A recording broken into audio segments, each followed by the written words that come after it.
एक डिमांड है। अहम खबर कानपुर से है, जहां गुस्ताखाना ट्वीट करने पर बीजेपी लीडर की गिरफ्तारी अमल में लाई गई। कानपुर पुलिस ने हर्षित श्रीवास्तव को गिरफ्तार किया। मुतनाज़ा ट्वीट के बाद पुलिस ने केस दर्ज किया था। पुलिस का कहना है कि अमन को बिगाड़ने वाले किसी भी शख्स को हरगिज बख्शा नहीं जाएगा। कानपुर पुलिस ने इस सिलसिले में अब तक 54 मुलजिमीन को गिरफ्तार कर लिया है। देखिए, उनके द्वारा एक पोस्ट किया गया जो कि विवादास्पद था, आपत्तिजनक था। पुलिस ने त्वरित कार्रवाई करते हुए मुकदमा पंजीकृत किया गया उसमें उचित धाराओं में, और उसके पश्चात उनको अरेस्ट कर लिया गया है।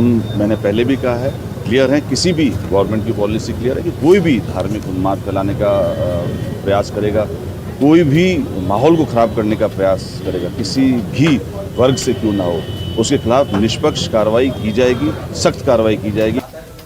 और कानपुर तशद्दुद मामले में ऑल इंडिया लॉयर्स काउंसिल की प्रेस कॉन्फ्रेंस मुनक्किद की गई। इस प्रेस कॉन्फ्रेंस में कहा गया कि जिन तंजीमों का तशद्दुद में नाम आ रहा है उनका कानपुर में वजूद तक नहीं। प्रेस कॉन्फ्रेंस में मुतालबा किया गया कि पूरे मामले की साफ व शफाफ जाँच की जाए। शक की बुनियाद पर पोस्टर लगाना ठीक नहीं है। रिहाई मंच बेगुनाह गिरफ्तार अफराद की पैरवी भी करेगा।